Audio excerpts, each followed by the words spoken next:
Hi everybody.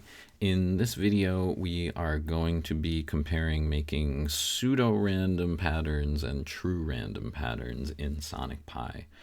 The purpose of this video is to really explain the differences between pseudo-random and true random in Sonic Pi and give you a better understanding of how the random number generator in Sonic Pi works in terms of creating randomized patterns of values that you might use for sleep values or note values or anything that you want to do in Sonic Pi. All right. So what I'm going to do first is just start out with a dot times do block here, and I'm going to play a scale. Let's start with like an E3, and then we'll just do a major scale. And I'm going to use the dot choose method there, which will randomly select a value from this scale here, which is an 8-note scale. I'm going to do that 8 times, so it is going to randomly choose one value from this scale each time through. So I'm going to get an 8-note pattern, and let's just sleep for 0.5. And I think also just for purposes of documentation, I'm going to actually store that in a variable. I'm then going to play the variable. I'm going to create an array here, and I'm going to push that new value in. And so at the end, we can see the end result of what values were chosen. So let's run this. So the idea is I'm going to get a random sequence of 8 different notes chosen from this scale.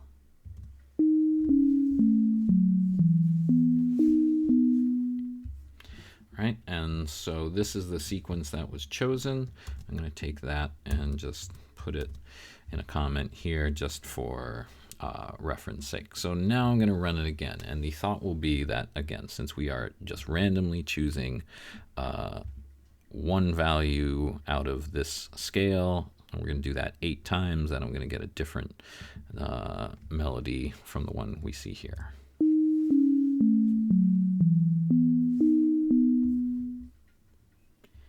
Now, to your ear, you might notice that that sounded quite similar, and in fact, if we put it side by side, we just got the same exact numbers that were chosen randomly, quote unquote.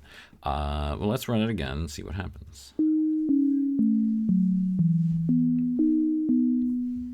And that spits out what we got, and again, we get the same value again. Okay, now this is not a coincidence. This is in fact by design. So the way Sonic Pi is set up to work with randomness is that it always is going to choose the same random notes, okay, which seemingly doesn't really make it random at all. Now, this is by design. So the idea behind this, as far as I've understood it in the way that Sam Aaron has explained it, is that when you're generating music with Sonic Pi using randomness, and say you come across a random pattern that you really like and you want to use that random pattern to build a composition around, it would be very frustrating for you to then run your program again and not get that same pattern, and it is essentially lost forever, and you just kind of hope that one day it will be reproduced as you are just randomly choosing patterns. So to combat that, the idea is that when you are using randomness, it is just going to spit out the same series of random numbers, and that way you always know what you're going to get, and so you can have consistency in your compositions if you are choosing random values. Also, it is consistent across machines, so if I were to take the same code and copy it and send it to another laptop and then paste it into Sonic Pi and run it there, I know I'm going to get the same results on that machine than I will on this machine, and that's helpful for sharing songs and things like that. However, it's not really helpful if you are actually trying to get random patterns and you don't want the same results every time. You do want some more true randomness in what you do. So I'm going to get rid of these. And the way to combat that is this use random seed function. And you just enter a value here and you run it.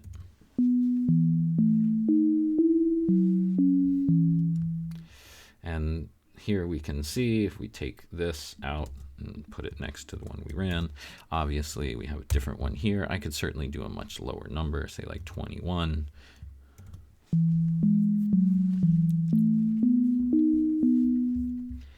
And we get different. So use random seed if you're trying to get different results is a good way to do that, to just kind of change things up by just changing the value, the argument that you're passing to this use random seed function.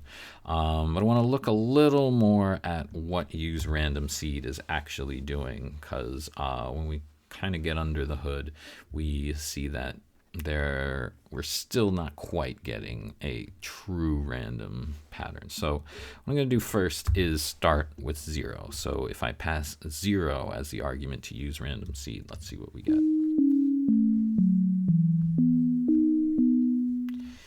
Now, if I take this and put it here and make sure it's commented out, I get the same thing. So what we have here, this is no use random seed, and this is seed 0, and these are the same. So use random seed 0 is essentially the default. It's what we get if we don't call use random seed. We'll get the same pattern here. All right, so now let's see what happens if we go to use random seed 1. We should expect to get a completely different random pattern.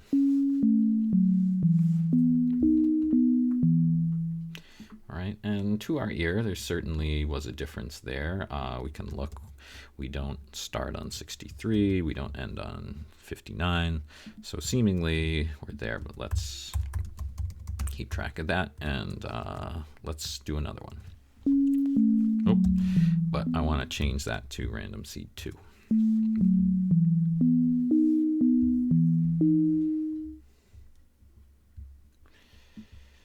Okay, so now I'll throw that in there and just kind of side by side, not the same. Let's do random seed 3.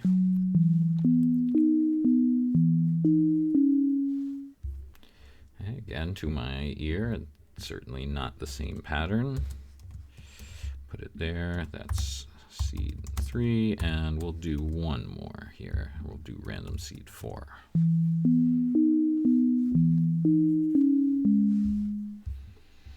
Spit that out, copy that.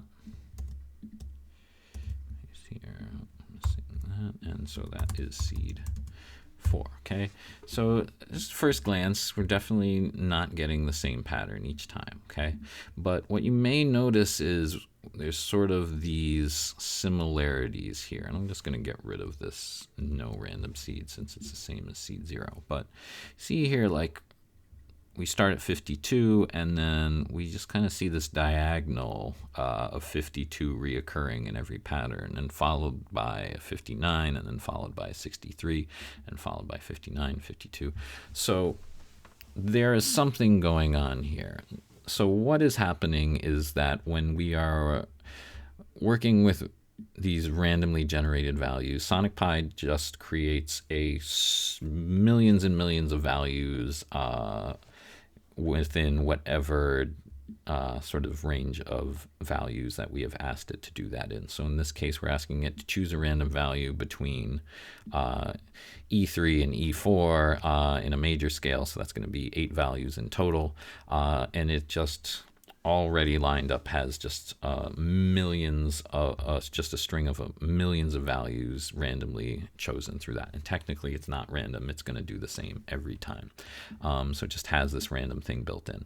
Now when we use random seed 0, this is the first random number it picked. This is the second random number it picked, the third, the fourth, the fifth, the sixth, seventh, up to the 8th, since we're only asking it to choose 8 different random values.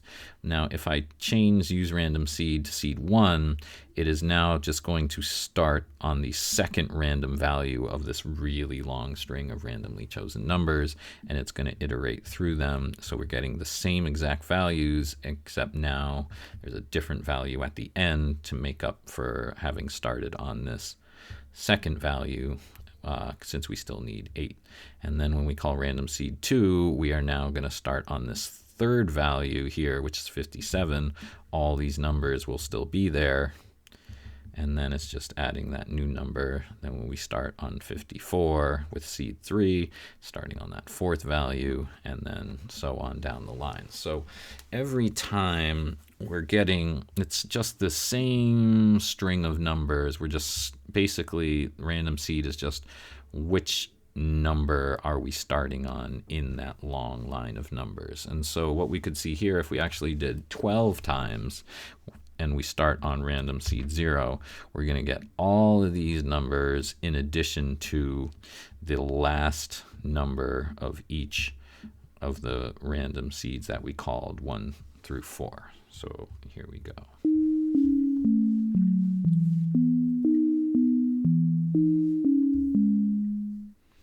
Right, so this time we asked for 12 notes, which is the 12 dot times do, so it chose a random note 12 times. But since we started at random seed 0, we know we are going to get this sequence of numbers plus the 52 and the 63 and the 61 and the 56. Basically, these 4 numbers we see at the end of random seed 4, the 52, 63, 61, 56. And that is just the first 12 numbers of a seemingly millions and millions of numbers that have just been generated. And each time we call random seed, so for example, if I say random seed 500, it's going to start at the 500th value of this really, really long string of randomly generated numbers. And again, I say randomly generated, but it's not. It's always the same pattern, and it just was kind of built that way by design. So that is how this kind of quote-unquote random number generation is happening in Sonic Pi. And again, it's fine, you know, if I press random seed 50, it's certainly going to give me a different random pattern than what I got with any of these seeds, and probably more different than sort of the similarities we're seeing here. So I can certainly get lots and lots of different random patterns until I find one I like. But this isn't really suitable if you want to generate a true random pattern, that you don't want the same thing to happen every time.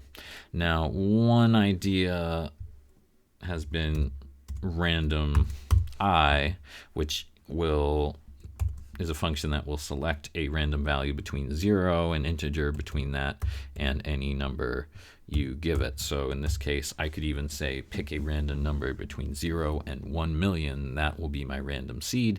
And then the idea being it will give me a random value each time I run it. And so that way I can get different patterns every time. But if we run it,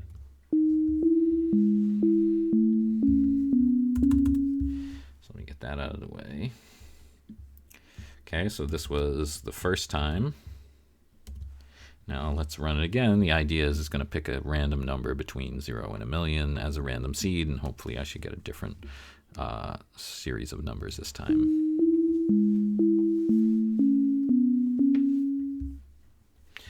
But if we look, we in fact just got the same set of numbers again. So this rand underscore I is just operating off the same kind of pseudo-random generator that this dot choose is doing, that the use random seed is doing. It's always going to pick the same value out of this rand underscore I, unless I were to do a different use random seed, but even then it's still going to kind of follow this sort of logic. So that's not really a solve for wanting to try and come up with a different truly random pattern every time.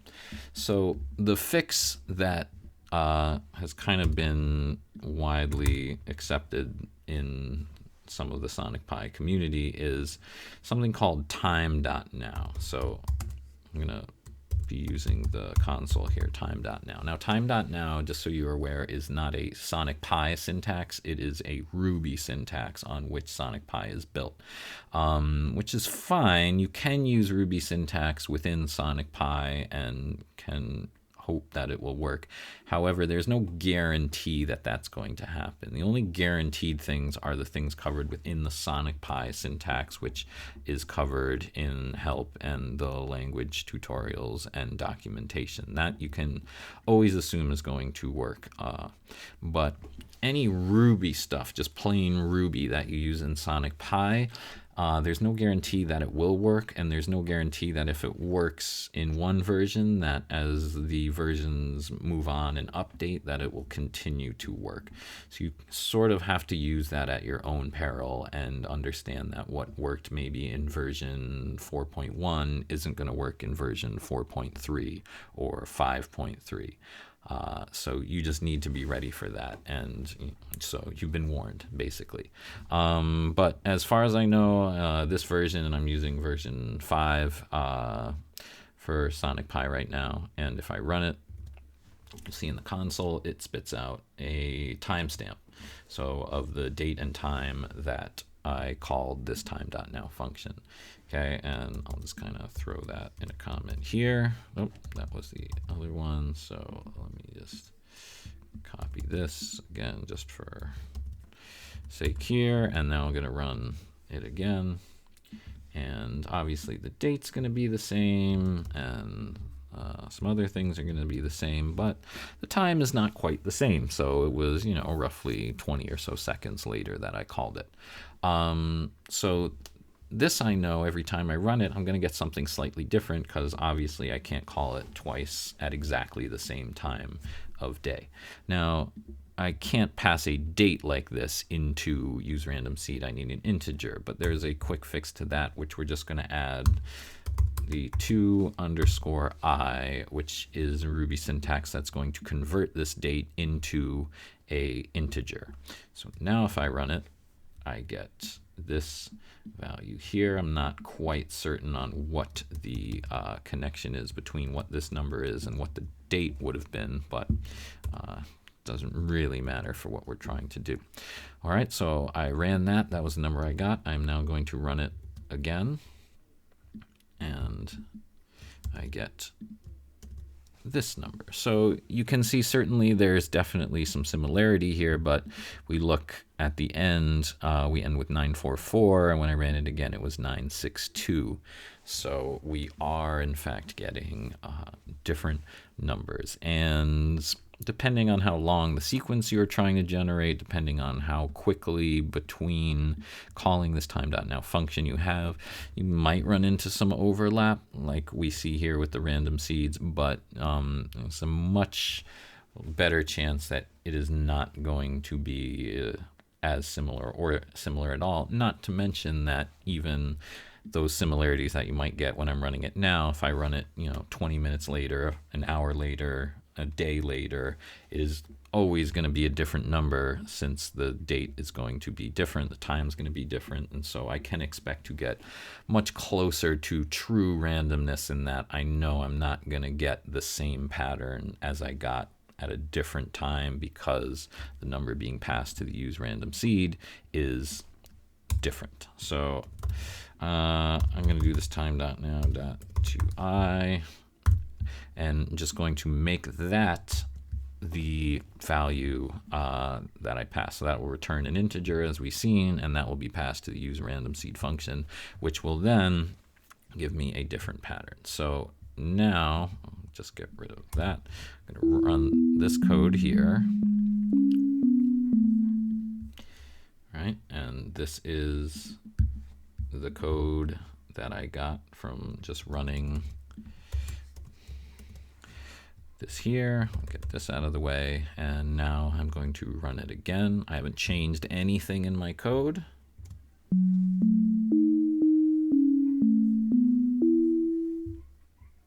And as we see here, I did indeed get a different set of random numbers pulled from the scale.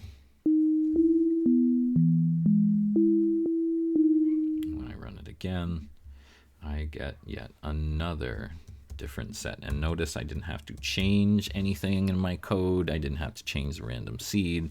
Nothing. This time.now.2i is giving me a different integer that can be passed to this use random seed each time, and that in turn will result in whatever randomness I'm choosing in my code is guaranteed to be different each time I call it, because I'm calling it at a different time, and so the number returned will be different. So that is the best way, or certainly one of the best that I know, to create true random patterns. So if you want to create like generative music, or you want to create some kind of system that is not going to give you the same results over and over, it's going to truly change and evolve in a more true random way, this would be the method that I would recommend to use at this time.now function being passed into the use random seed function. However, if you are looking to just kind of generate random patterns as a way to find some kind of usable source material that you can then build a composition around, you are much better off just passing your own hard-coded integers into the use random seed function, and then when you find one you like, you can just keep that, and then you can build your composition around it, and you don't have to worry about getting the different results. But again, if you want true randomness, time.now is probably the best way to go. So I hope this cleared some things up if you were unsure about some of the aspects of the randomness here in Sonic Pi, and that now you have a better sense of which method to use if you want to create repeated random values, or if you want true randomness and that you're not going to get the same results. So go ahead and use either of those, but now at least you know what your options are to create randomness in your compositions.